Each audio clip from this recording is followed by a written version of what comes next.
Olá, amigos da leitura. Hoje o Clube de Leitura do Tribunal de Justiça do Estado de Rondônia, Hemeron, se reúne para conversarmos sobre o livro Primeiro Eu Tive Que Morrer, de Lorena Portela. Antes, por garantia da Lei número 13.709 de 2018, a LGPD, a Lei Geral de Proteção de Dados, salientamos que os presentes para todos os fins em direito admitido autorizam a utilização das imagens e vozes constantes em gravações, fotos, filmagens, decorrente de participação na reunião do Clube de Leitura da Hemeron TJRO, neste dia 4 de junho de 2024. As imagens, vozes e apresentações poderão ser exibidas em apresentações audiovisuais, em publicações e divulgações nos portais midiáticos, redes sociais e repositórios institucional da Hemeron, bem como de outros meios de disseminação da informação e do conhecimento. A autorização neste termo é especificada e gratuita por prazo indeterminado. Lembro a todos que eu vou colocar a lista de presença no chat daqui a pouco, quando tivermos em maior número, e repetirei durante a reunião. Quem não está cadastrado inscrito, né, pela Hemeron, feita a inscrição pela Hemeron, não se preocupe. Essa lista de presença, ela é importante para a Hemeron poder mensurar a adesão, né, poder fazer uma projeção do quanto esse projeto tem de aceitação e quanto ele está contribuindo para a comunidade judiciária. Então, depois eu coloco quem é externo, e nós temos alguns que são externos, às vezes estagiários, pessoal terceirizado, não se preocupe com isso, não é preciso colocar, tá? Eu destaco nessa reunião a tribulação da leitora Michele Roque. Eu não sei se ela está presente ainda, mas a Michele me tolera todas as vezes que eu tenho que fazer contato com alguma Michele dos meus contatos. Toda vez cai com a Michele Roque e tem sido bastante frequente. E eu peço desculpas para a Michele e eu agradeço, Michele, pela sua paciência, viu? Obrigadão. Também faço um segundo destaque, que é gratidão, um agradecimento pela nossa leitora Thelma Beluso, que lida com bastante compromisso com as leituras que faz, em especial com essas promovidas pelo Clube de Leitura, com destacado cuidado e empenho em multiplicar as descobertas experimentadas aqui.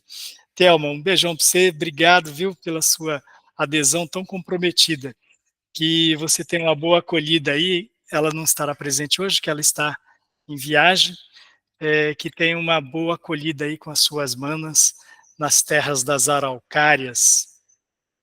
E tenho uma especial alegria em contar com a participação hoje da Isabel. Isabel, boa noite, Isabel. Isabel é uma pessoa muito boa, a gente já trabalhou junto.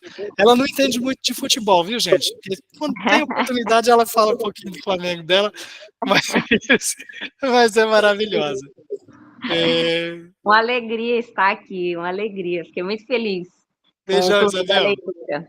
Prazer estar com você, viu? Prazerzão estar com vocês. Sheikh Auri, a pronúncia aqui me perturba porque eu não sou sequer iniciado em inglês. Sheikh Auri, de Florence and the Machine. Arrependimentos se acumulam como velhos amigos. Estão aqui para reviver seus momentos mais sombrios. Não vejo uma saída. Não vejo uma saída. E todos os espíritos saem para brincar, e cada demônio quer seu pedaço de carne. Mas eu gosto de guardar algumas coisas para mim. Eu gosto de deixar as minhas questões escondidas. É sempre mais escuro antes do amanhecer. E eu fui tola e cega, nunca consigo deixar o passado para trás. Não vejo uma saída. Não vejo uma saída. Estou sempre carregando esse cavalo por aí. Todas as suas questões, um som fúnebre. Hoje à noite eu vou enterrar esse cavalo na terra, porque eu gosto de deixar as minhas questões escondidas. Mas é sempre mais escuro antes do amanhecer. Liberte-se. Liberte-se. É difícil dançar com os demônios nas costas, então livre-se deles. E estou cansada desse meu coração sem graça, então hoje à noite eu vou arrancá-lo e depois recomeçar. Porque eu gosto de deixar as minhas questões escondidas. É sempre mais escuro antes do amanhecer. Liberte-se, liberte-se. E é difícil dançar com o demônio nas costas. Então, livre-se deles. Se livre dele. É difícil dançar com o demônio nas costas. Então, se livre dele. E será que se eu tivesse a oportunidade, eu aceitaria alguma coisa de volta? Se livre dele. É um bom romance, mas me deixou tão destruída. Se livre dele. É sempre mais escuro antes do amanhecer. Se livre dele. Então, um brinde às bebidas no escuro no final da minha estrada. E estou pronta para sofrer e pronta para ter esperança. É um tiro no escuro, apontado diretamente para a minha garganta, porque procurando pelo paraíso, encontrei o demônio em mim. Mas que se dane. Vou deixar isso acontecer comigo. Liberte-se. Liberte-se. E é difícil dançar com o demônio nas costas. Então, livre-se dele. Liberte-se. É difícil dançar com o demônio nas costas. Então, livre-se deles. Que se danem eles. Shake It Out sintetiza bem o que é o romance Primeiro Eu Tive Que Morrer, de Lorena Portela. Essa música é referida na página 154, no momento em que a protagonista está passando pela purgação da culpa e tomando o controle do seu sentir e da maneira de relacionar com as pessoas, o trabalho e as opressões que adoecem mental e fisicamente. Florence and the Machine tem como recorrente na sua obra esse tema. Tem também, só para citar mais uma canção chamada Free, em que a Florence explora também essa questão da dor, do sofrimento e da busca por se libertar da dor, se libertar da angústia, da agonia, né?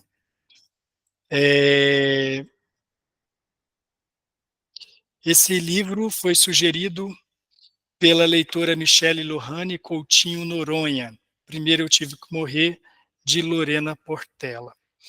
A Michele, ela é inscrita, participou já de algumas, não sei se ela está presente hoje, não tem como ver ainda se ela está presente. A Lorena Portela, o perfil da Lorena Portela é descrito na rede social de leitores Scooby como escritora, jornalista e colunista do Jornal Diário do Nordeste. Lorena Portela nasceu em Mombaça, no Ceará, e cresceu em Fortaleza, na capital do estado.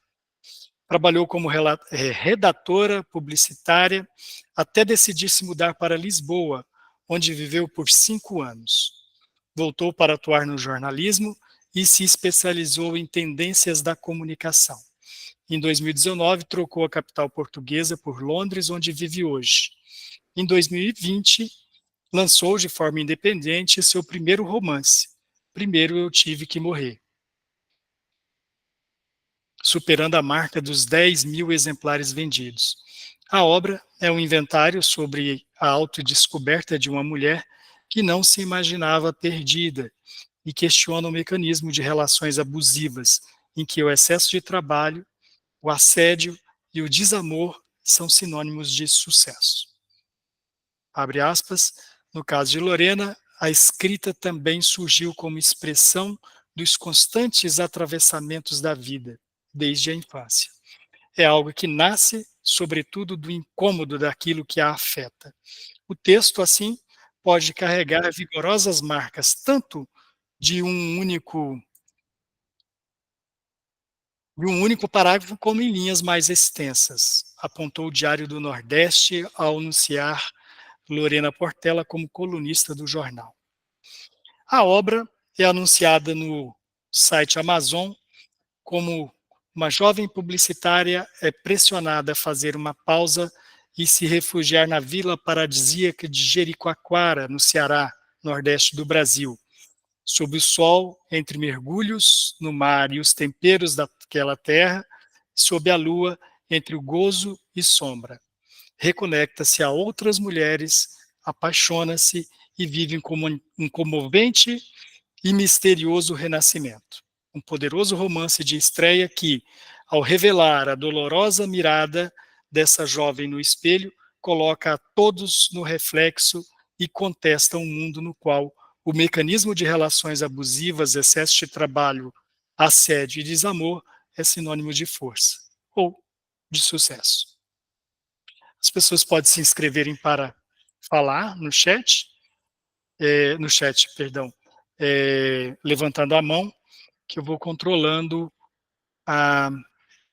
as falas. Só um instantinho, 15, que eu já passo a palavra. É só se inscreverem que eu já dou início às falas.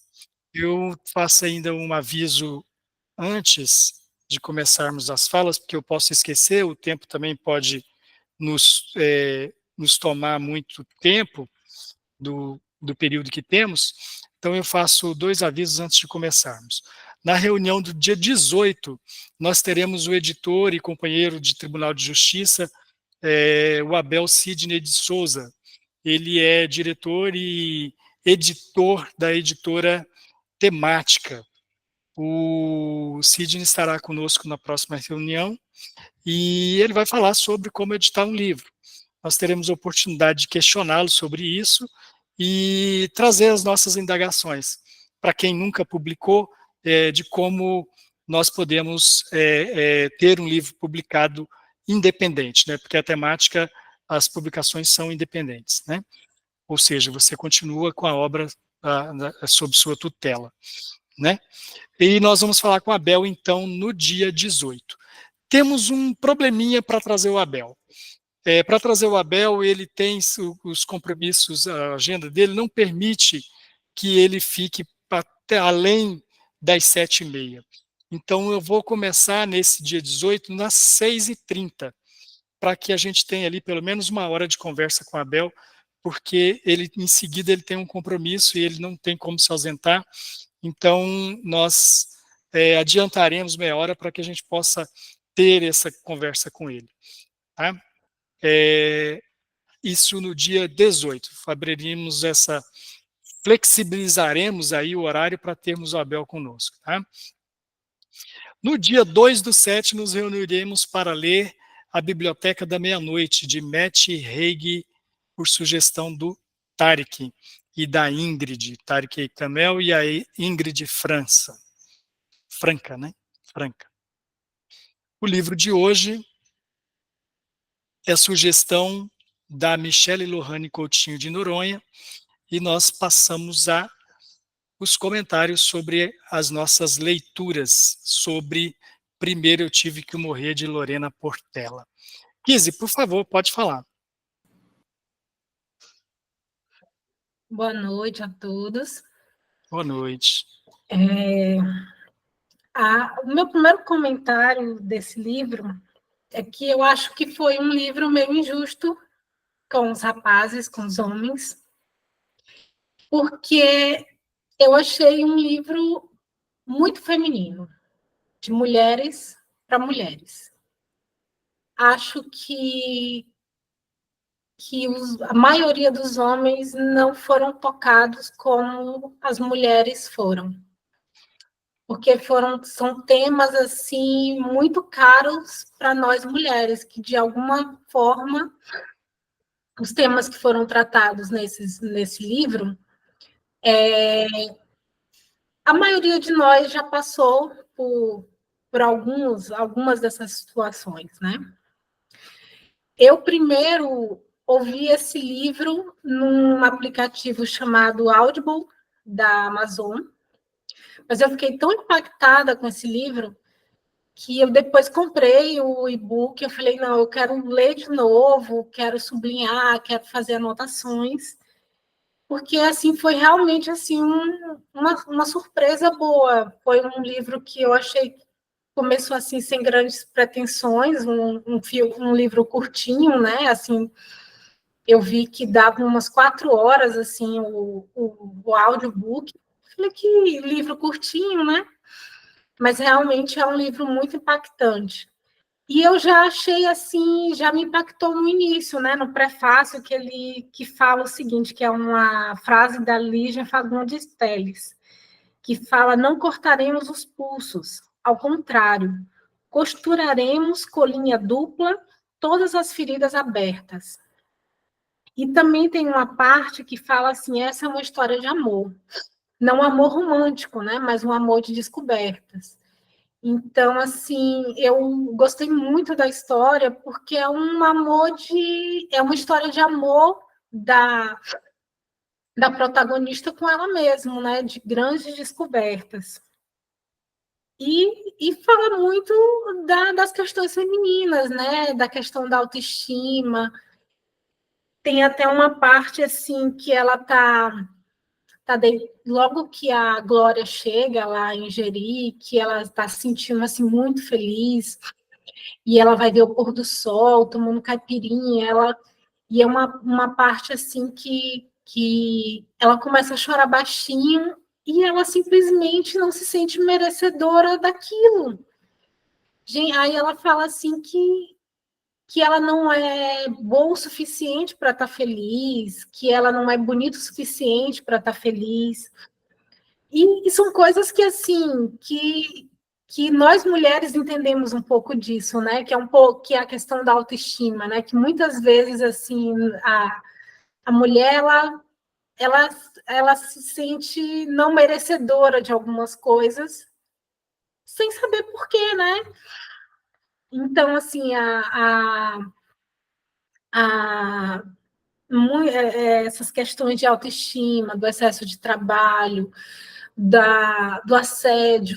Quantas nós mulheres sofremos assédios velados, sob a desculpa não é uma brincadeira, é uma massagem no trabalho, em outras situações, e muitas vezes a gente não fala nada, porque é louca, é histérica, né? Como o colega de trabalho falou para ela, né? Não, para que essa histeria? Então, assim, realmente é uma pequena obra-prima, na minha opinião, porque ela conseguiu reunir num livro tão pequenininho muitas temáticas, e outra, sim, outra personagem maravilhosa foi a Guida, né, a Margarida. Uma coisa que me tocou muito nela também é a questão das tentativas dela de estudar e conciliar com as obrigações que só nós mulheres temos de cuidar da casa, porque o homem vai trabalhar e não se cobra nada disso, né? A questão dela também do aborto, que ela se sentiu um pouco morta, né, quando perdeu a filha, e quantas mulheres já sofreram abortos e continuam vivendo. Isso é uma coisa que me tocou pessoalmente, porque já aconteceu comigo. E a gente vai morrendo e continua vivendo, né? Então, eu gostei muito desse livro e gostei também porque foi um final que não foi um final clichê, que foi um final que no final a Glória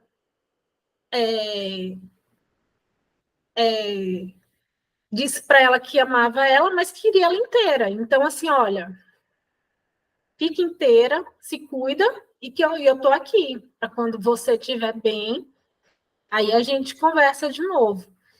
Então, eu gostei muito e foi, assim, para mim, uma pequena obra-prima, assim. Só achei injusto com os homens, porque realmente eu acho que a leitura de um homem assim nunca vai ser tão pessoal quanto de uma mulher desse livro. Concordo contigo, Kizzy, que a leitura não vai trazer, né, a riqueza do universo feminino de quem o conhece por dentro, né?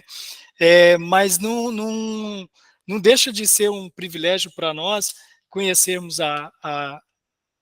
esse texto, porque ele revela muita coisa. Tem muita coisa que os homens, ao escrever, não tratariam daquela maneira. Você vê uma pessoa diante do pôr do sol e ela, por exemplo, eu via, né, falar de Jericoacoara e logo vi que o texto falava de Jericoacoara, e lá tem uma duna que as pessoas sobem, né? Você vai ver na internet, tem um monte de gente sentada sobre aquela duna para poder ver o sol se pôr. Gente, o sol se põe em todo lugar, né? E talvez esse seja uma ignorância masculina, né? De não enxergar tanta beleza. E daí, quando ela senta ali, ela vai para o Vento Clube e ela não vai para a duna, que é onde vai os turistas, principalmente os turistas externos, né? Ela vai para o Clube Vento, Clube do Vento. E ela, que é aquela imagem que eu coloquei lá no clube do WhatsApp, no grupo do WhatsApp. E no convite também eu coloquei aquela imagem. Ela fica numa daquelas espreguiçadeiras ali. E, e ela começa a descrever que até a areia mudava de cor, que a areia ficava laranja, né? E eu já tive na praia e nunca percebi a areia laranja. Então é uma visão diferente. O feminino tem um olhar diferente sobre as coisas. E esse livro, de forma alguma, ele vai ser um prejuízo ao masculino, porque ele traz esse olhar. E um escritor masculino não teria essa competência de maneira alguma, né? Obrigado pela sua participação, pela contribuição aí com esse olhar sobre o texto. Zé Ricardo, fica à vontade. Opa, tudo bom? Boa noite, gente. Boa noite. Então, eu tenho algumas discordâncias da colega anterior e uma concordância final. Primeiro, eu discordo dessa questão de que o homem vai ser prejudicado ao ler esse livro. Eu acho que se a gente entra num clube, geralmente a ânsia é pela experiência do novo, né? Para conhecer algo novo, para compartilhar, né? Porque a leitura é um ato bem relativamente solitário, é você e tentar interpretar aquilo que o autor escreveu, e o clube é uma oportunidade de você compartilhar. Então, quando você está num grupo grande, assim, acho que o nosso interesse é justamente pelo inesperado, pelo diferente, e quando eu entrei nesse clube foi justamente para dar uma arejada naquilo que eu tenho lido, para ler coisas novas, e eu tenho gostado. Agora, especificamente com relação a isso, então, eu não acho que tem prejuízo nenhum, não. Inclusive, o livro anterior também era um enfoque feminino, né? Então, eu acho que está tudo certo. Agora, com relação ao livro em si, eu tive alguns sentimentos contraditórios com relação à escrita própria da moça, né, da Lorena.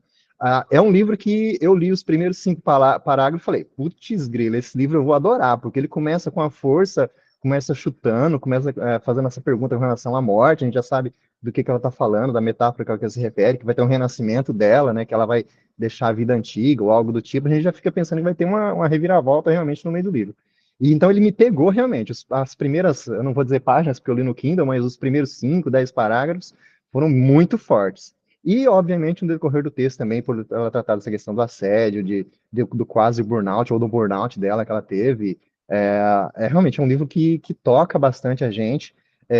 Nós que trabalhamos no judiciário, que tem um ambiente permeado por essas questões, não vou dizer necessariamente de assédio, mas de pressão por produtividade, da dor que traz realmente o nosso trabalho, né? Quantos colegas nossos a gente já não viu entrando no mundo aí tendo problemas de saúde mental, de burnout mesmo, né? Quantos? Então é uma história que realmente está muito próxima da gente, apesar de ser a narrativa da menina, da mulher é uma narrativa que toca a gente em muitos aspectos. A escrita dela é uma escrita muito fácil, né? Eu gostei do fato de que é um desses livros modernos, já que já enfoca a questão de rede social, que já menciona a rede social. A gente, às vezes, é acostumado a ficar lendo coisas velhas, aspas, velhas, né? Coisas escritas 100, 50 anos, 40 anos atrás. Rola um tipo de estranhamento de você ver um livro mencionar Instagram, essas coisas, ou mesmo a questão da música, né? Mencionar Florence and the Machine, que é uma banda que a gente conhece e gosta também. É muito legal. Gostei do fato dela ficar mencionando trechos de música, que também tem tantos outros livros clássicos, né, que mencionam trechos de canções e etc. Eu acho que a forma como ela termina também é aquela tradicional forma para deixar o leitor um pouco pé da vida, né? Porque geralmente a gente gosta de fechamento, de beijo no final, de casamento, aquela coisa e tal, que a gente está acostumado. Mas eu gosto desse tipo de final, um final que também fica em aberto, que a vida é aberto, né? Ela é apenas um recorte da vida da moça e nada se resolveu ali. Apesar de que muita coisa se resolveu. Dela com certeza tem uma reviravolta na vida. Eu, eu acho que tem alguns probleminhas menores na escrita dela, que alguns personagens que aparecem e vão muito rápido, e ela, aparentemente, talvez pela minha falta de sensibilidade, eu não entendi exatamente o que aquilo estava fazendo ali, mas realmente, para um romance de estreia, é um romance muito bacana, me chamou demais a atenção, principalmente a força com que ela começa, a forma como ela termina também, como eu e a leitura anterior mencionamos, eu gostei muito da forma como termina também, dando esse mistério, e eu acho que foi uma ótima escolha. Parabéns para quem nos indicou, obrigado por ter trazido essa nova referência para a nossa vida de leitor.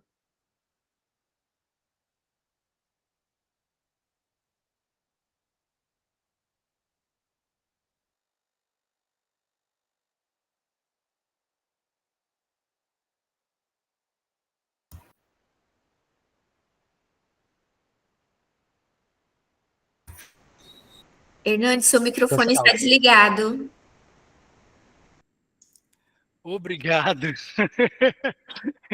Eu achei que eu estava bombando aqui. Obrigado, Zé Ricardo. Obrigado, Claudene.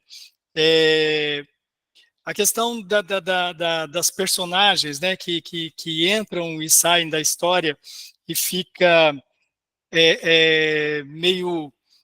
A gente acha que são pontas que não são, que não se amarraram, né? Fica essa questão também, principalmente na questão do mergulho no Lago da Duna, quando ela está a caminho de Jericoacoara, né?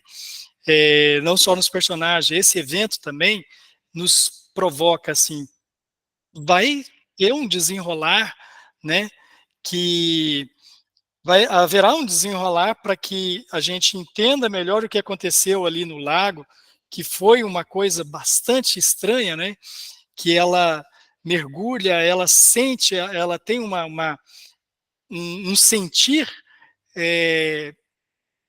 além da nossa capacidade sensorial, né? Que ela disse que sentia as gotas que tocavam o corpo dela. E a hora que ela sai do lago, ela vê que ela estava mais distante do que ela imaginava do carro. E as pessoas sorriem de uma maneira estranha para ela.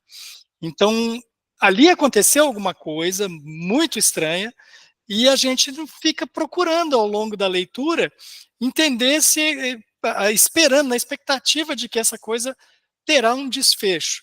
E acaba que o desfecho ocorre em outros momentos, com outras coisas estranhas acontecendo. E isso, da mesma maneira que enriquece a narrativa, porque deixa prende o leitor, né, e ela faz isso sem num texto, como o Zé Ricardo falou, bastante fluido, né? Você consegue ler, numa pegada, você consegue ler o livro dela, porque a coisa flui mesmo, a leitura é rápida e logo você está vendo as coisas desenrolando. Pra você ter uma ideia, a hora que a Glória aparece, e desde o começo a gente tem a expectativa da vinda da Glória, o livro já está na metade do livro, porque você acaba lendo muito rápido. Então, os fatos também ocorrem de uma maneira bem rápida. Zé Ricardo, pode continuar. Pode falar. Não, Hernandes, é que eu achei que você não ia mencionar essa passagem logo no começo aí da história do lago, e realmente é uma das partes que mais me deixou cabreiro.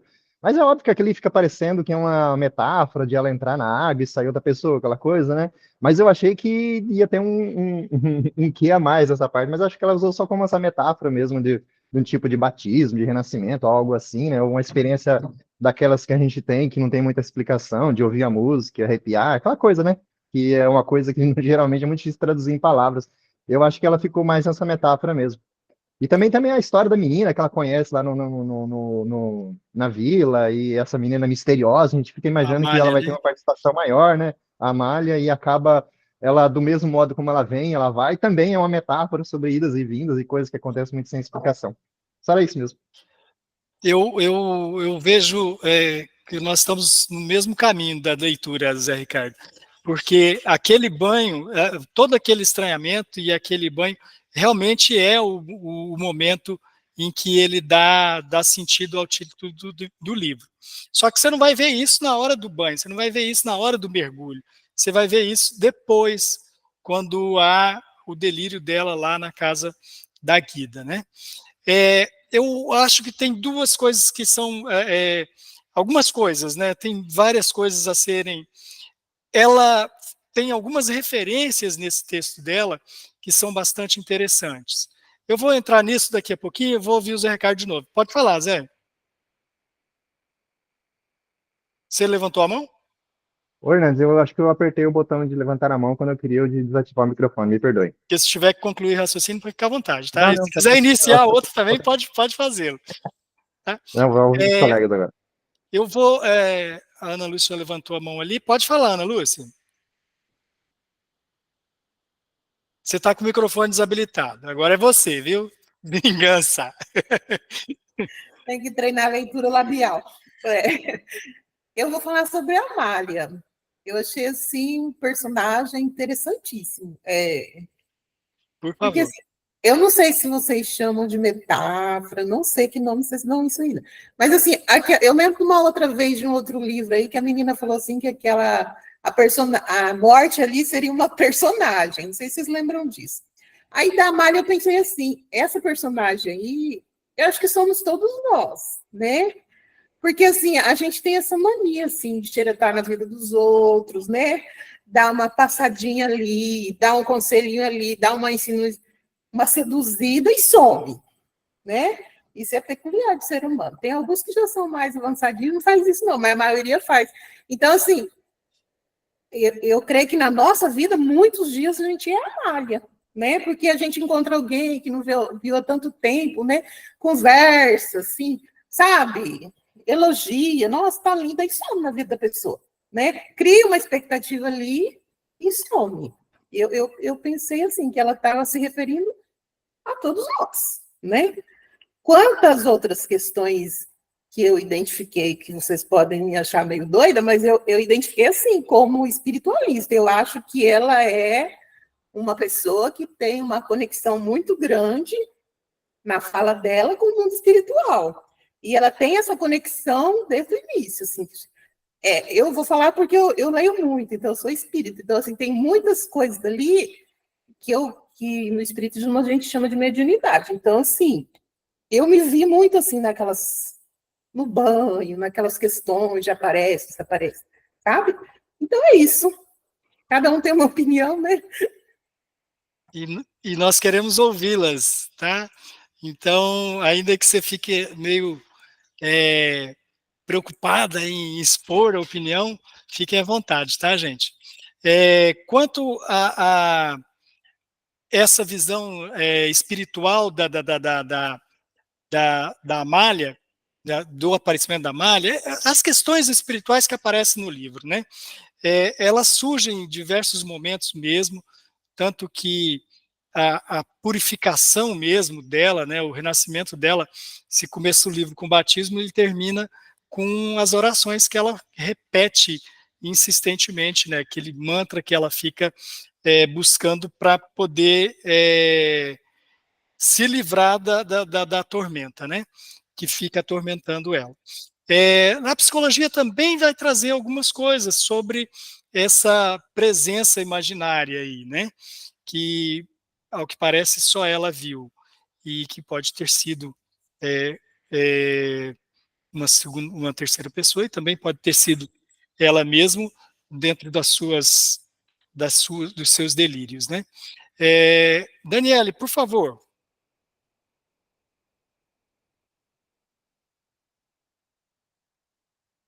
Microfone, Daniele, está desabilitado.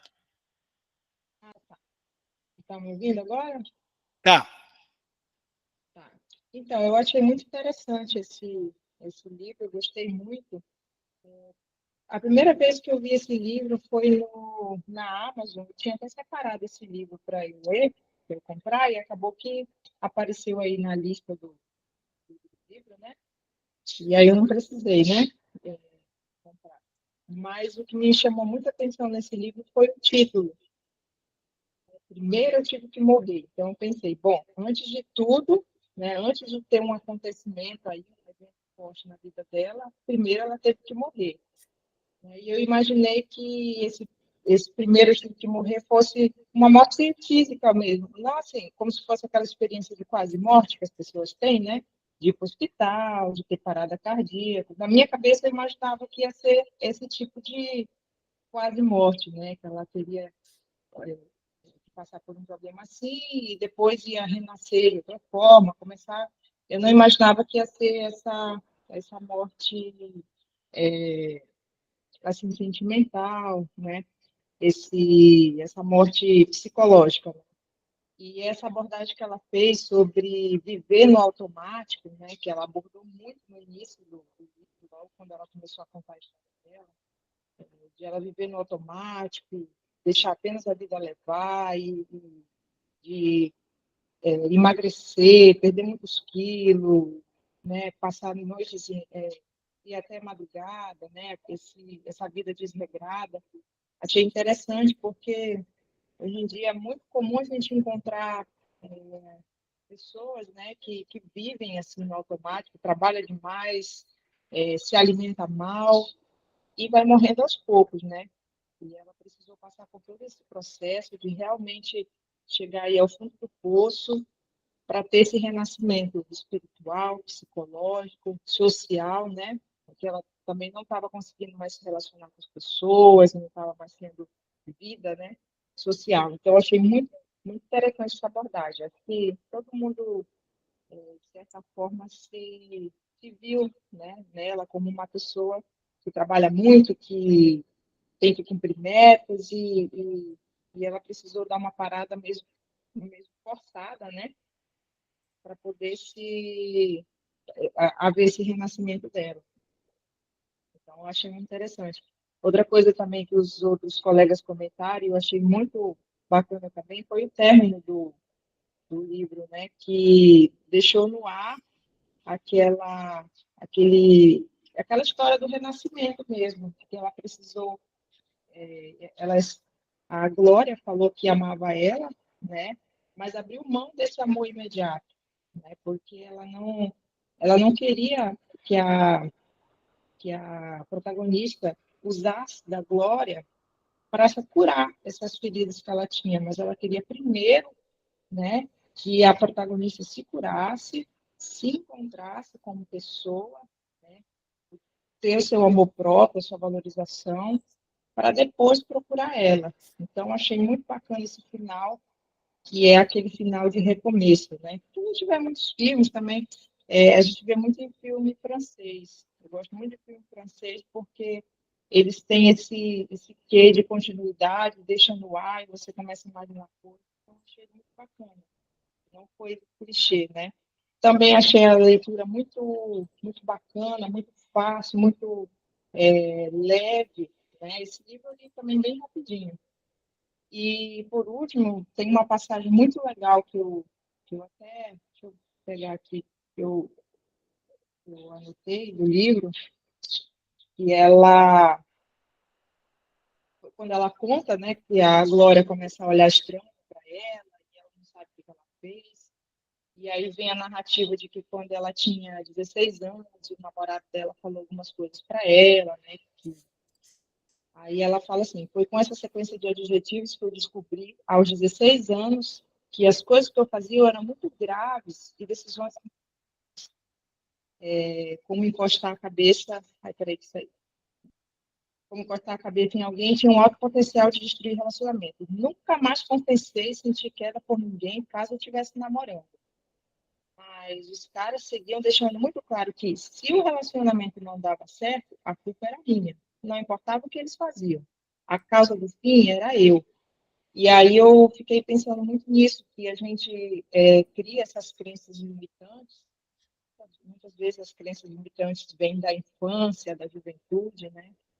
E isso fez com que ela, por muitas vezes, estragasse os relacionamentos dela, acreditando nessa crença limitante que ela construiu lá no início com a história desse namorado, né? Então, a que custo ela teve que pagar os relacionamentos dela dessa forma, né? Porque ela sempre achava que a culpa era dela, então foram muitas relações desmanchadas, muitos insucessos, crises, problemas existenciais, terapia, os desenganos da vida, né? Por conta dessas crenças limitantes.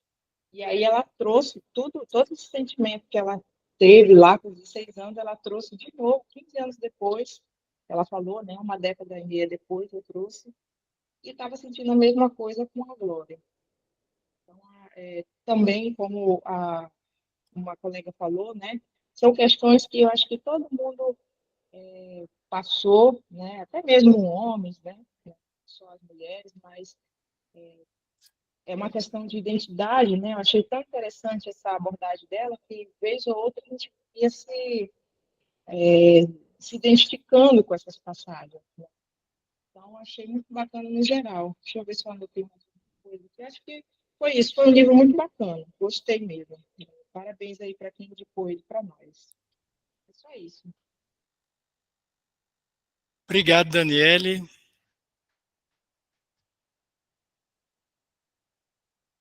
Agora vocês estão me ouvindo, né? A Daniele fez um apanhado, né, bem totalizante do texto, da história, né? E ficou bem bacana, porque como eu não fiz uma apresentação de roteiro, né, da história, ficou bacana que dá para você ter uma noção, para quem não leu, né, de todo o contexto. Obrigado, Daniele. Eliakim, pode falar.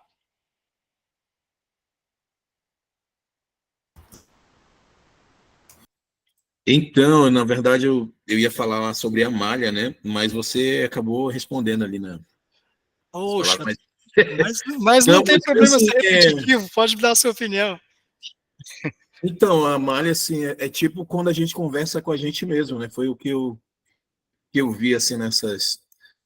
não faça isso, faça aquilo. Sabe quando você se encontra naqueles determinados momentos, assim, de dúvidas, né? Sobre que algumas decisões você tem que tomar. E às vezes você conversa contigo mesmo e já vê, tipo, as consequências, né? Eu faço isso e aí depois acontece aquilo. Então, às vezes a gente se depara conversando com o nosso próprio eu para tomar algumas decisões e às vezes mesmo sabendo que você vai tomar umas decisões assim que não vão ser muito boas lá no futuro, mas para experimentar, para vivenciar, a gente acaba fazendo essas opções, né? Eu vejo essa malha como isso, assim, acho que ela tinha uma visão né, pessoal, assim, alguma coisa, e aí ela se debatia com os pensamentos dela, e apareceu essa malha aí, como aqueles amigos imaginários, né, também que acontecem. Eu achei também essa abordagem dela muito corajosa, né, assim, porque parece-me uma autobiografia, né, e aí eu acho, assim, que dificilmente a gente se expõe desse tipo, né, e como ela conta aí, assim, como as meninas falaram, as mulheres têm essa possibilidade de se reinventar, de fazer 3 papéis ao mesmo tempo, 4, enquanto a gente, homem, se detém a um papel e às vezes, muito difícil a gente mudar de opinião, né, de direção.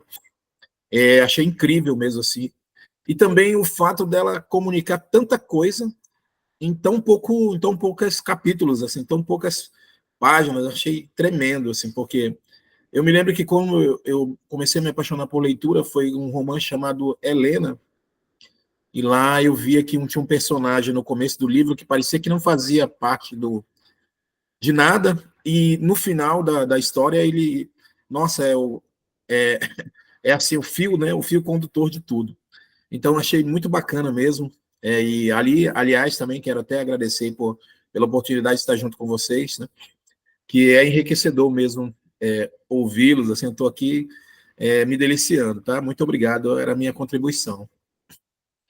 Obrigado, Eliakim. Eliakim é um amigo de longa data que agora ingressou aqui no Clube de Leitura e a gente tem muito prazer ter você com a gente, Eliakim. Obrigado, hein?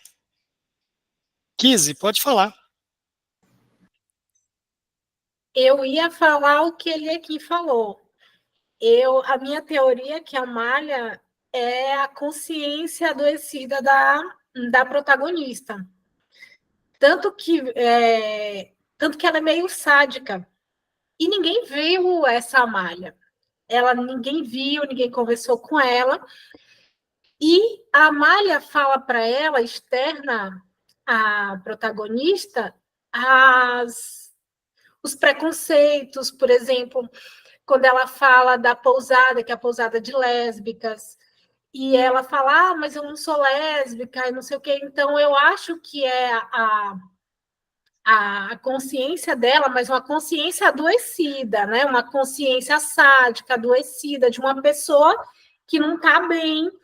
Então, eu entendi a Amália como digamos assim, quando a gente está ali com anjinho e diabinho. Então, vamos dizer que a Amália é o nosso diabinho, né? Que fala ali o que a gente acha que deveria escutar, mas não é bem o que a gente deveria escutar, é o que a nossa versão, digamos assim, mais sádica, mais adoecida, né? Acha que a gente deveria escutar. Então, eu acho que a Malha, na história, era isso, né? Que era a cabeça dela, né? A consciência dela adoecida. Tanto que a Malha aparece quando ela meio que se acostuma com a felicidade, né? Então, a Malha veio para questionar a felicidade dela. Veio para bagunçar o relacionamento dela com a Glória. Então, tanto que ela começa a sair daquele amor tranquilo, daquele amor confortável, e então é aquela coisa da autoestima. Ela não tá, ela achava que não merecia a felicidade. Então, aí veio a mente dela adoecida na forma da Malha, então não vamos bagunçar. Tanto que depois da Malha, que veio a briga com a Glória, e aí o relacionamento delas foi degringolando e ela teve praticamente um surto, né? Então, a minha tese é essa, né? Que a Malha é o diabinho ali, mas não no sentido espiritual, no sentido mesmo de consciência, mas não uma consciência, digamos assim, tranquila, né? Uma consciência adoecida mesmo. Obrigado. Eu acho essa personagem bastante intrigante, né? Eu acho que não só eu, todos com quem eu conversei sobre a leitura, falou muito, tem que abordar a Amália, né? Por que a Amália tem essa que prende todos no fato da sua existência, no porquê da sua presença na vida dela, né? E ela perturba, né?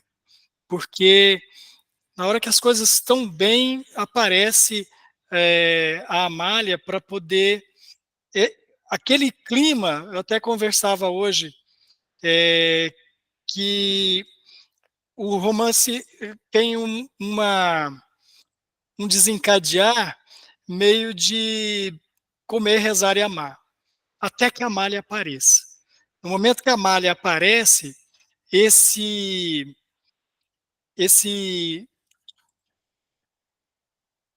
ambiente harmonizado deixa de existir.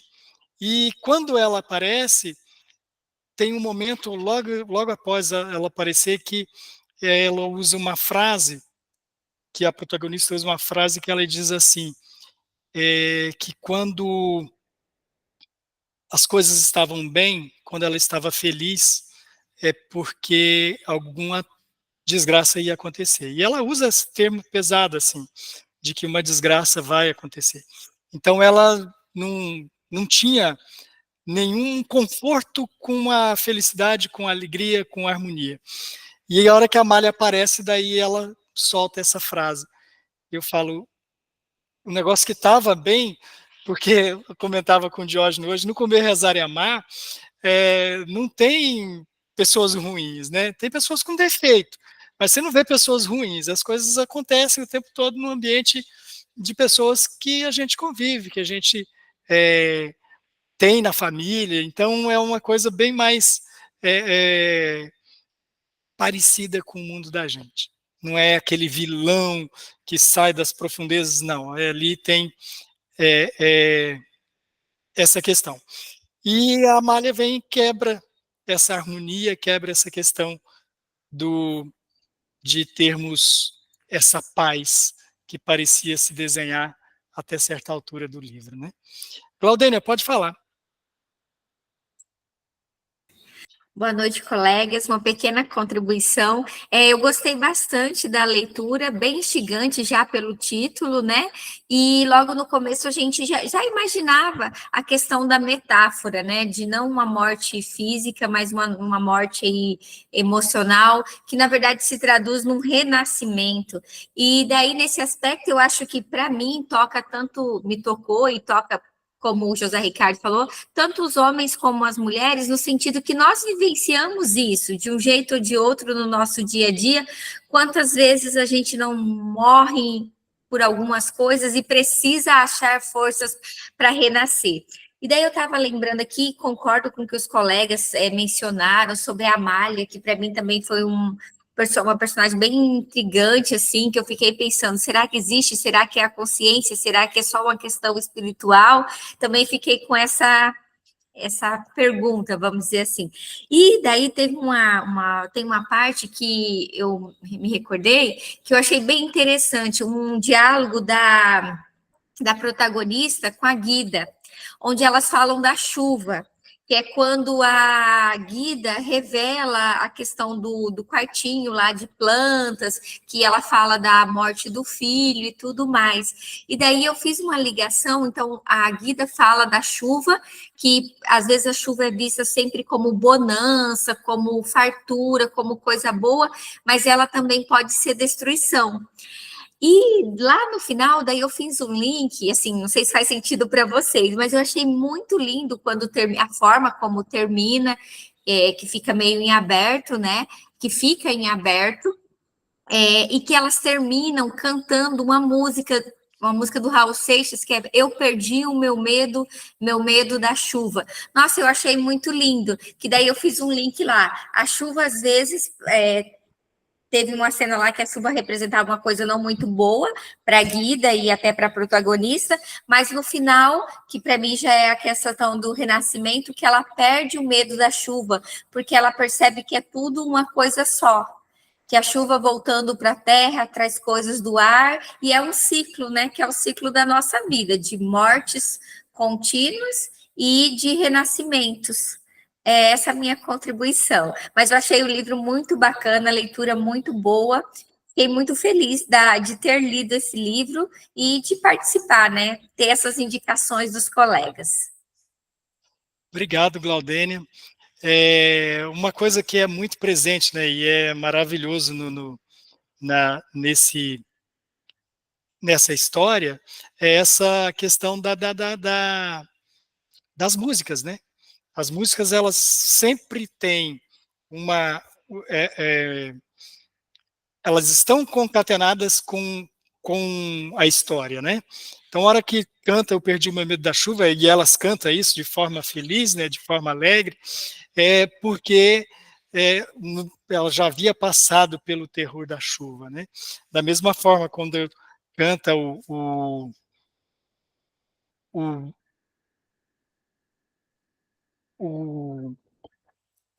Zé Ricardo pronunciou tão bem agora que eu fiquei com vergonha de falar Shake It Out aqui, né? Da Florence and Machine, também é quando ela vence toda aquela angústia, todo aquele aprisionamento mental e de espírito, né?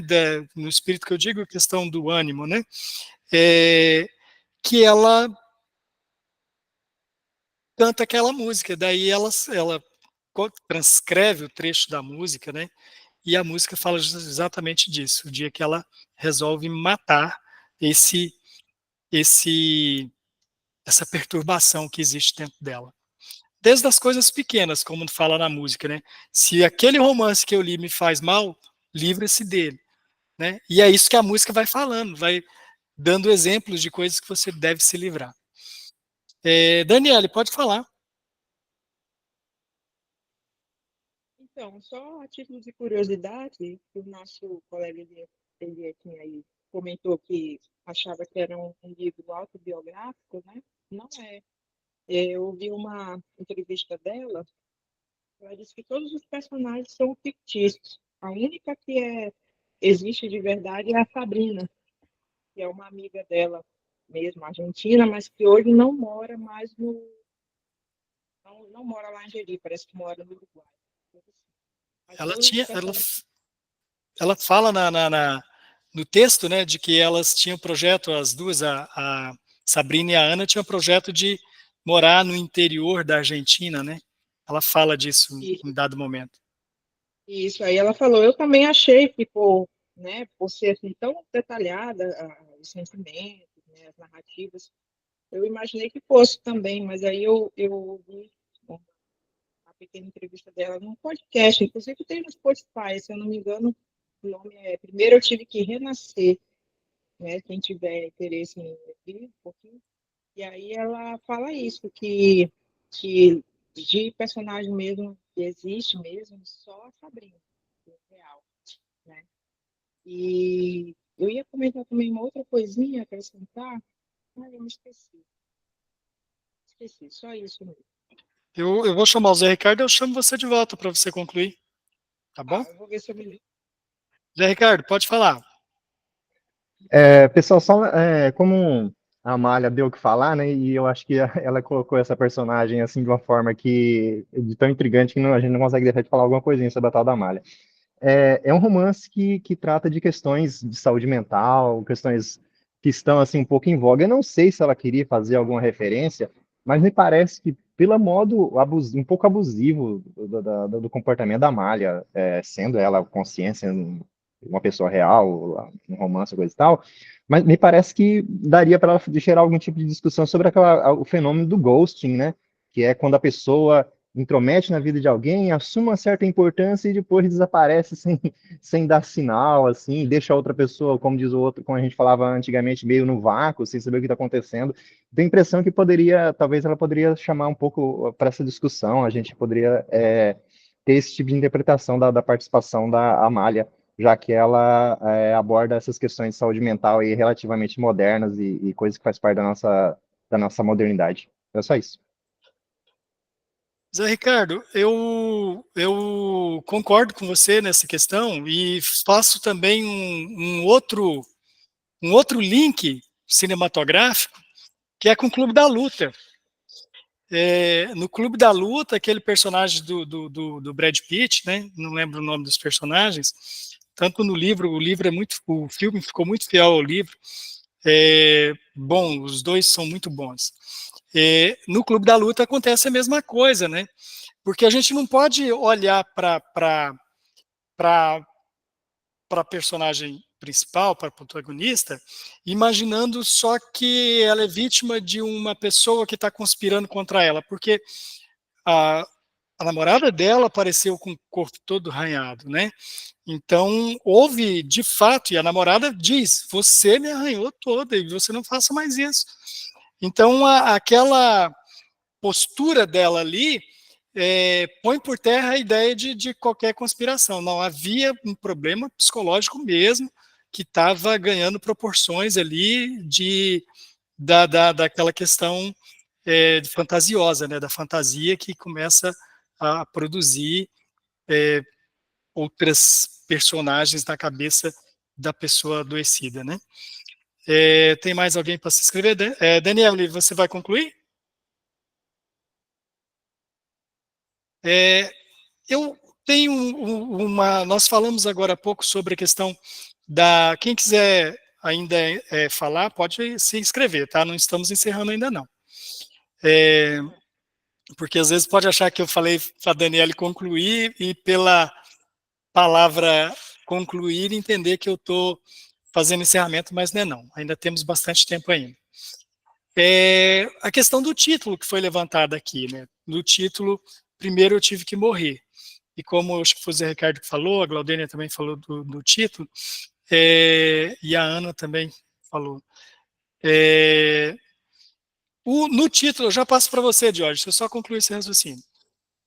O título, eu acho que ele bebe em Machado de Assis. O Machado escreve Memórias Póstumas, que é a memória de um morto. Aqui, diferente do Machado, apesar de você criar a mesma expectativa, né, de que você vai presenciar, vai contemplar eventos de pós-morte, né? Mesmo que não seja nos caminhos que a morte leva, mas que isso aconteça, como a gente já tem de antemão a previsão de que isso vai, todo o desenrolar da história se dar em Jericoacoara, a gente já tem a ideia, não vai ser uma descrição infernal, não, vai ser em Jericoacoara. Mas você espera que aconteça uma morte física, de fato, né? Daí eu vou até linkar vou passar para o Jorge, depois eu volto para falar sobre essa questão da morte, e eu estou protelando para falar, para poder a gente não ter muito, eu estou muito mórbido, né? Já é o terceiro livro em que eu fico fazendo abordagens da morte, né? Mas daí eu volto para falar da morte, depois da manifestação do Jorge. Pode falar, Jorge? Boa noite. Boa noite. O que eu acho esse livro é um livro suave, tranquilo para ler, mas ele não é um livro de respostas, ele é um livro de perguntas. Ele não é um livro de certezas, é um livro das dúvidas, né? E para mim é emblemático quando ela encerra com a música do Raul, porque quem tem uma certa ligação com a obra do Raul, o Raul é exatamente isso. E também não é um livro, também não é uma obra que te dá respostas, ele te faz perguntas e permite diferentes interpretações de cada música dele, né? E é o que é o grande charme da obra do Raul, que cada um interpreta da maneira mais próxima da vida dele, né? Então é um livro aberto a interpretações distintas, né? Mas dentro de uma linha bem feita, bem elaborada, tranquila, e que deixou questões em aberto para a gente procurar explicações que talvez, de novo, dentro da obra do Raul, que gostava do esoterismo e de algumas questões mais amplas da espiritualidade, né, do mesmo jeito, né? Mas é um livro assim, ele não te define as coisas, ele coloca para você achar um caminho e ver até onde dá. Falando um pouco de outras coisas, né, eu estava conversando com o Hernandes e falando assim que teve 5 livros que a gente foi ler, e dos 5, 3 tinha Guida, que não é um nome muito comum, né? E é um apelido ainda, inclusive, e os 3 livros tinham Guida, né? E é uma coisa interessante, talvez até para procurar na sincronicidade de Jung, para ver aonde que a gente vai chegar, porque aqui no nosso conjunto eram obras aleatórias de indicações diversas e que apresentaram várias personagens com nome Guida e muito parecida entre elas. Mulheres fortes que caem, choram, vão ao chão, se levantam e seguem em frente. Que é de novo, estava falando com o Hernandes que a literatura e o cinema elas produzem muito mulheres assim, né? Aos homens cabe ao papel simples de permanecer em pé e seguem. O homem é mais limitado para a literatura e para o cinema. É isso.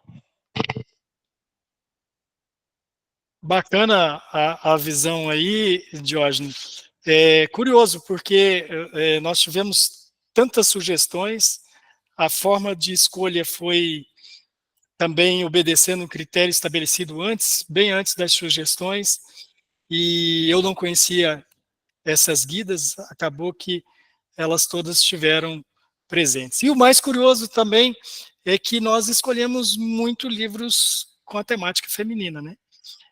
Já passamos por alguns, né? O do Quarto Despejo é uma temática feminina, nós tivemos a Eurídice também, maravilhoso o livro da Eurídice. Então, nós temos aí tido bastante essa temática. A Luzia também, que esteve com nós na última reunião, também é uma abordagem, né, feminina, porque é muito biográfico o livro da Luzia, e também foi abordagem feminina. Então, já citei 4 obras femininas e nós nos reunimos por 6 vezes, né? Foram 5 de livros, não, foram 5 de livros do mês e mais o livro da Luzia, do Erlon e da Simone Norbert, né?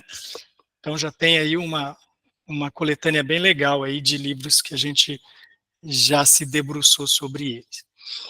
Quanto seguindo aquela questão do nome do livro, sobre as memórias póstumas e Primeiro Eu Tive que Morrer, eu acho que essas coincidências não são por acaso. O fato da Portela, da Lorena Portela, intitular também com uma referência ao pós-morte, não é só porque eu garimpei isso aqui. Tem vários fatores que levam a pensar que ela bebeu em Machado de Assis. Memórias Póstumas, ele começa com aquela dedicatória, né? Ao verme que primeiro roeu as feias carnes do meu cadáver, dedico com saudosa lembrança estas memórias póstumas. E depois ele passa por isso, e logo em seguida ele tem um capítulo em que ele fala do fracasso, que era o produto que ele criou para aparecer. Ele tinha muito desejo de aparecer, que era o emplastro Brás Cubas, né? E esse emplastro é que leva ele à ruína. E logo após a ruína vem a questão do delírio dele. Um capítulo, não é logo após, ele passa 2 capítulos, daí tem o delírio, que é o momento da passagem. E ali no momento da passagem, ele faz esse momento e descreve que levou de 20 a 30 minutos. A Lorena, ela inicia perguntando: quanto tempo dura, né? Ela inicia no capítulo 1. Quanto tempo se leva para morrer? Exatamente. Quanto tempo leva para morrer? Se leva para morrer. Ela começa com essa indagação, o livro, e depois ela repete outras 3 vezes ao longo do livro. Quanto tempo se leva para morrer? No momento trágico em que ela é confrontada pela Glória, ela fala quanto tempo, foi aquela hora do desespero, que ela viu que ela estava perdendo o amor da vida dela, daí ela diz quanto tempo se leva para morrer. Que ela quer de novo isso, né? E o Machado faz isso na passagem, ele descreve ele monta nos hipopótamos voadores ali, um negócio delirante, bem psicodélico, antes da psicodelia, e maravilhoso, aquele capítulo é lindo, chama Delírio, e ela, além dela ter esse link com o tempo da morte aqui, e ela não faz isso só com Machado, eu creio que ela faz isso também com Clarice Lispector, especialmente em Água Viva, que daí lá em Água Viva ela fala sobre o momento do momento, né, o momento já, o instante já, que é o momento do momento, e ela vai fazer, eu creio que todas essas relações são conscientes. Aqui porque ela vai escrever também um capítulo que é um momento de delírio, que é aquele momento em que só está as 3, está a Luana, está ela e está a Guida, e ela passa dias ali sob as orações da Guida, e tomando os chás da Guida e se curando, né? E é ali que ela faz a passagem daquela mulher que era explorada, fosse no trabalho, fosse na relação maternal. Ela tinha, tanto que ela fala dos momentos em que ela viu a mãe dela chorando, que ela chorava também atrás da porta, achando que aquele era o momento que a mãe dela abandonava ela, né? E ela passa a vida inteira com medo do abandono. Então, a partir daquele instante ali, ela renasce, apesar como o Zé Ricardo colocou, do batismo acontecer lá se nós partirmos para a questão espiritual aí, e principalmente bíblica, você vai ter o batismo nas águas e o batismo em fogo, né? Então, ela passa pela água e passa pela febre. E ela passa por essa febre. A temperatura dela vai às alturas, e daí a Luana fica cuidando, acho que é Luana, né? O nome da filha da neta, é Luana. Filha a neta da Guida. A Luana vai cuidando dela, vai cuidando da temperatura dela, e a Guida fazendo chás. Então, eu acho que ela passa por essa passagem acontece com ela, como dito pelo Zé Ricardo, no batismo, nas águas ali, e no fogo, que é a hora que ela renasce mesmo, que daí purifica mesmo das suas... Porque o batismo, na verdade, ele é uma conversão, né? Depois vem o renascimento, né? O renascimento, ele acontece depois. Ali ela experimentou as sensações da imersão, né? E depois ela vem ser purificada, que é quando acontece na casa da Guida. Este é uma conotação machadiana que eu vejo. Gente, eu estou falando, mas vocês podem se inscrever, tá? A prioridade será sempre de vocês. Que tem essas... Só aqui eu já citei 3 questões, né? O título, o delírio e a questão do tempo da morte, tá? E depois ela vem ainda com a questão de como os sonhos morrem, né? E daí, quando a Guida conta a história dela, ela se apega a esse fato de como, intitula até, como os sonhos morrem. E isso acontece com o Brás Cubas lá no Machado de Assis, quando ele faz a questão do emplastro. A morte tem outro aspecto também, e daí isso não destoa do que foi dito aqui pelo Diógenes agora, e falou um pouco antes, foi dito também pelo Eliakim, e teve mais alguém que falou também sobre a questão do texto ser um texto leve, ser um texto fácil. Isso que eu vou dizer não destoa disso, mas ela tem essa grandeza de conseguir fazer estes links num texto leve, sem a dificuldade. Que eu levaria o texto dela para Camus, em 2 aspectos. Quando Albert Camus fala sobre o mito de Sísifo, né? Albert Camus, só para contextualizar, ele é um filósofo, teatrólogo e romancista que escreveu 2 títulos bem conhecidos, que é A Peste e O Estrangeiro. E ele foi Nobel de Literatura em 1957. E ele era curioso, a história de Camus, porque ele fazia tríades, né? Sempre que ele lançava um romance, ele lançava também uma peça de teatro e um ensaio filosófico. Então, ele sempre lançava os três juntos.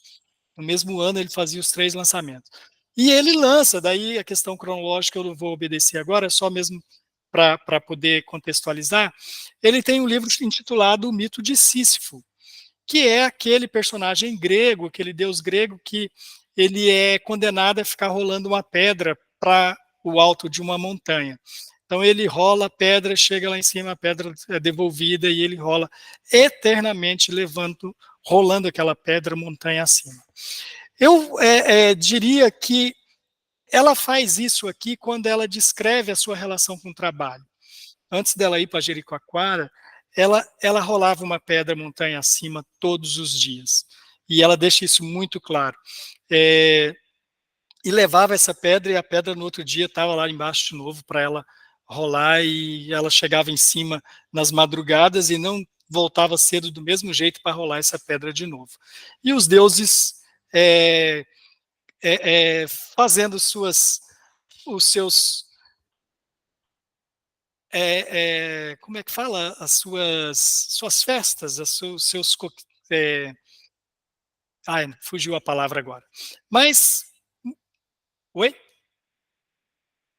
Alguém falou, mas não ouvi. Fazendo seus banquetes, era essa a palavra que eu procurava, me desculpe. Os deuses nos seus banquetes, enquanto Sísifo estava a trabalhar diariamente, né? Na filosofia do Camus, ele leva a uma alegria em concluir esse trabalho, que Sísifo teria uma alegria, mas isso parte da filosofia dele, não é o que o mito descreve, mas o Sísifo diz que haveria o Camus diria que haveria um contentamento ao chegar no alto, daí ele retomar, porque ele tem esse instante de alegria, como ela poderia ter em ver suas peças publicitárias ganhando prêmios e tudo, apesar de não ter o reconhecimento, né? Em momento algum ela tem reconhecimento, ela fala da relação com o chefe dela. Então, eu linkaria essa relação de trabalho que existe no romance com o mito de Sísifo. E ainda, em Camus, eu traria uma outra questão, que é a temática do livro, que é o tema do livro, o título do livro, e que também é a temática da história, porque ela, em diversos momentos, questiona o tempo da morte, justamente porque está pensando em dar fim à sua vida, né? Camus, ele abre uma de suas obras e que inaugura a sua tese, que foi denominada de absurdismo, né? Dizendo o seguinte: só existe um problema filosófico realmente sério: o suicídio.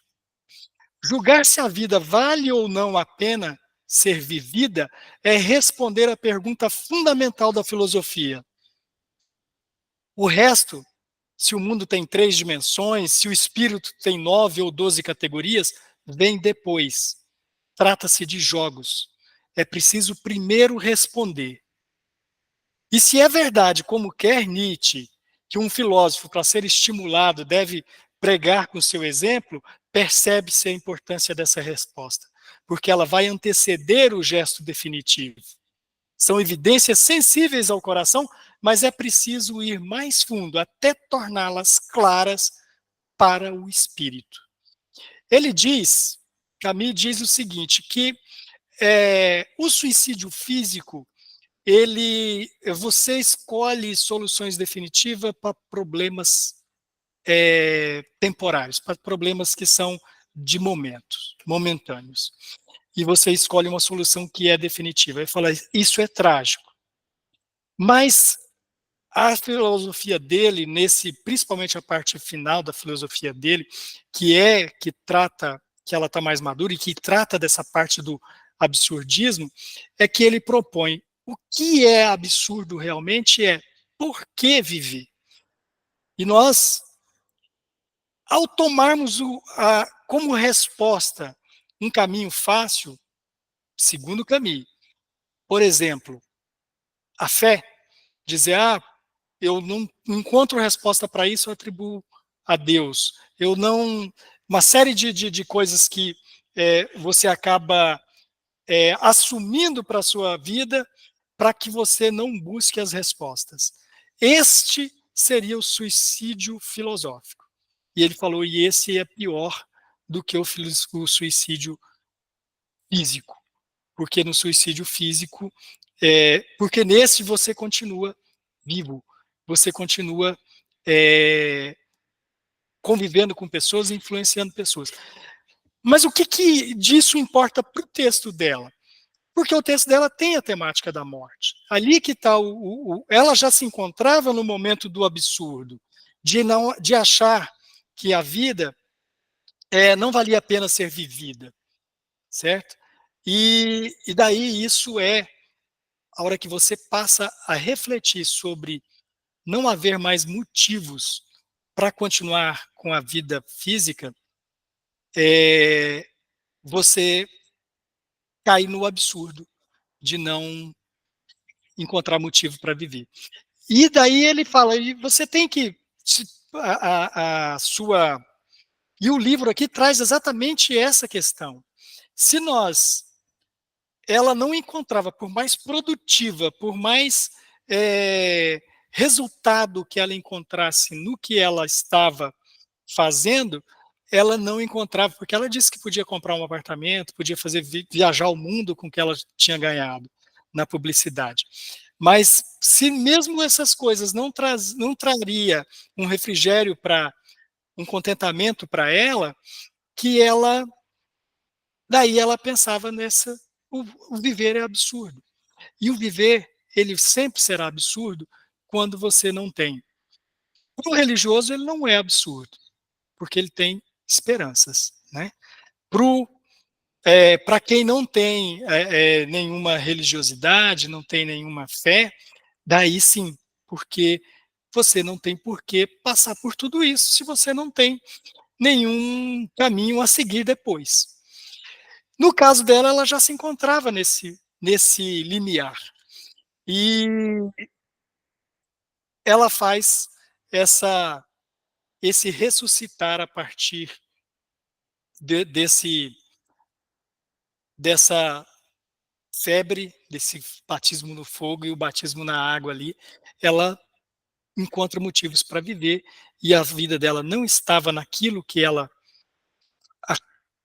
fazia o seu suicídio físico todos os dias, a sua pedra de Sísifo, que era ela ir para aquela agência de publicidade fazer textos que depois não lhe trariam nenhum prazer.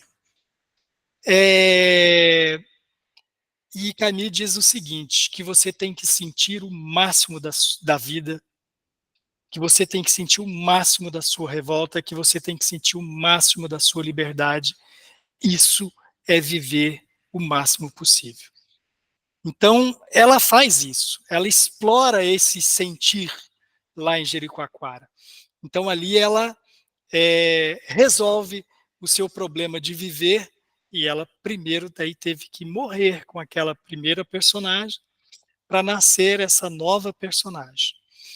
Então, aqui na Lorena, aqui no Primeiro Eu Tive Que Morrer, tem esses links com Camus, que é a questão do suicídio, a questão da superação, a questão de Sísifo. E eu tomaria muito mais tempo se eu avançasse por um outro caminho, que é Clarice Lispector, porque Clarice é ainda mais profundo nessa obra. Se aqui nós ficamos julgando ser biográfico, em Clarice é biográfico. Se aqui ela canta, né, se ela traz as músicas, ela traz a arte para exemplificar, para trazer para nós alguma esclarecimento sobre o que ela está transmitindo no texto, a Clarice faz com a carta, que o Água Viva é uma carta que ela está escrevendo para alguém. Então ela faz isso na carta, porque a protagonista é uma pintora, e essa pintora não consegue expressar, ela não consegue dizer sobre isso, só através da pintura dela começa a escrever essa carta para alguém. Então lá ela tem uma fuga na carta, aqui tem a música. Lá em Água Viva, a personagem, uma coisa que nós aqui estamos discutindo há algum tempo, e nós estamos falando a personagem, nós estamos falando a protagonista, a principal, e ninguém falou assim, ela não tem nome, ela não tem nome, e eu li a hora que eu estava já bastante avançado, eu liguei para uns amigos e falei, você já leu? Não. Então, você vai ler, né? Então, você presta atenção se aparece o nome, porque eu já estou lá na frente, e eu voltei e não consegui ver o nome da personagem. E daí todos falaram, não tem. E eu conversei com várias pessoas. Não, realmente não tem nome. Em Água Viva também a protagonista não tem nome. O que permite ser visto nessa personagem todas as mulheres, todas as mães, todas as filhas, netas, avós, todas as mulheres, é possível ser encontrada nestas aflições, nessas fantasmas que perseguem essa protagonista por tanto tempo, e que determina ela ser feliz no futuro, coisas que vêm lá da infância, que vêm de muito tempo, um medo terrível que ela tem de ser abandonada, que a faz nunca procurar uma companhia definitiva, porque ela vai ser abandonada, e que, de repente, ela está se sabotando com a existência da personagem da Amália, que, ao que parece, e muitos aqui trouxe essa versão, sendo ela mesma. Só um instantinho, Daniela, eu já passo para você. E que daí essa aconteceria de comprometer o seu futuro por causa destes problemas lá de trás. Pode falar, Daniele. Não, só quanto a isso que você falou de não ter nome, eu também percebi, mas eu só fui perceber depois da metade do livro, e eu fiquei também nessa dúvida. Eu não achei o nome dela. E aí, essa questão de ela não utilizar esse recurso, de ela não utilizar um nome para protagonista, talvez faça com que a gente pense que é um livro autobiográfico, né? Acredito que o fato de não ter nome, você fala assim, não tem nome, então é a narrativa da Lorena, né? E aí você falou, trouxe aí a questão do Água Viva, do livro, né? No caso, é autobiográfico, ela não utiliza nome, mas são questões que ela traz dela ali mesmo, né? E aí esse não, né? Esse ficou mesmo, por isso que eu falei que eu também achei que fosse uma história contada, né, por ela e dela mesmo. Só isso mesmo. Obrigado, Daniele, pela contribuição. Realmente, e aconteceu comigo também. Eu fiquei na dúvida se eu tinha perdido o nome dela, e daí eu me socorri com algumas pessoas, alguns estão presentes aqui, com quem eu me socorri para dizer, prestem atenção se tem ou não o nome da personagem, porque eu não estou vendo o nome da personagem e eu posso ter passado batido, né? E eu acho assim, tanto a Clarice como é biográfico, né? Ela não ter nomeado ali é porque pode ser por qualquer mulher, todas as mulheres, qualquer não no sentido vulgar, né? Todas. E teria mais para falar na questão do tempo, mas o tempo nos oprime. E daí fica difícil eu abordar a questão do tempo, porque o tempo na Clarice é maravilhoso. A abordagem lá em Água Viva, ela inaugura uma discussão maravilhosa, né? Sobre o tempo, quando ela fala do instante já, e fala que o tempo, no agora no instante já, no agora. Então ela inaugura um monte, que é quando ela usa o termo da coisa, né? Aí. Como o tempo já está esgotado, eu não vou entrar nessa questão do Água Viva. Mas eu tenho duas sugestões de leitura, partindo do ambiente que nós vemos nesse livro aqui, um mais leve e maravilhoso, quem não leu, leia, Barba Ensopada de Sangue, do Daniel Galera. Ele tem essa mesma questão, só que é no sul do país, lá em Santa Catarina. Ele sai de Porto Alegre e vai para Guarupaba, um negócio assim. Acho que é Garupaba. E também as coisas se desenrolam num ambiente meio místico, meio... o misticismo, acho que nos chama menos atenção do que neste aqui, lá no Daniel Galera, tá? Mas é uma cidadezinha pequena, em que todo mundo conhece todo mundo, que no dia que você chega, você já faz amizades. Então, é um livro lindo, maravilhoso. Glaudênia, tem cachorro, tá? É lindo, tem cachorro. Mas é curioso o Daniel Galera pelo seguinte, o Daniel Galera, todo livro dele tem um cachorro deficiente, sempre. E nessa história tem um cachorro com a perninha amputada, que é o cachorro que acompanha ele na história toda, e que ele adquire o cachorro lá também na cidade. é bem legal, o livro é bacana. E o outro é Pornopopeia, do Reginaldo Moraes. O Pornopopeia, ele é um livro mais denso, é um livro mais pesado, porque o Reginaldo é daquela geração beat, né, que ele é o tradutor do Bukowski, que nós já lemos poesia do Bukowski aqui. Ele é tradutor do Bukowski no Brasil, então ele escreve muito parecido com Bukowski, aquela coisa muito decadente, aquela coisa mais dos beat, da leitura beat mesmo, né, da arte beat, né? Então, essa é mais pesado. Mas o Daniel não, o Daniel é leve, maravilhoso de ler, tá? Eu amo o Reginaldo, gosto demais da leitura dele, mas é muito particular. Poucas pessoas gostam de leitura beat. Não são muitos, não. Porque é bem decadente, é um estilo de vida muito... Você fica puto da vida, como é que a pessoa pode atrair tanta tragédia para si? Mas deixo essas duas sugestões, Daniel Galera e o Reginaldo Moraes, com Barba Ensopada de Sangue e Pornopopeia. Gente, obrigado pela companhia de vocês. Assinem presença os que são inscritos, né? Assinem presença. Tem mais 2 pessoas inscritas, a Kizzy e o Daniele, você? A Daniele já falou, né? A Kizzy quer falar, Kizzy? Pode falar. Vou falar rapidinho, só uma observação, que depois do renascimento da protagonista, a Amália some. Na verdade, a gente tem uma morte aí, né? Depois da morte da Amália, né? Sim, né? Ela desaparece. Ela desaparece, né? A gente torce para que tenha sossego, né? A nossa protagonista sem nome. E o renascimento dela dependia justamente da morte da Amália, né? Da Amália, exatamente. Essa observação. É porque a Amália foi o monstro que ela criou, né? Ao longo da vida, né? Sim, ela foi alimentando esse monstro, né? Sim. Para mim, a Amália era praticamente a doença dela, né? Exatamente. É exemplo do que nós falamos no outro dia, né? Sobre era a cidade, né?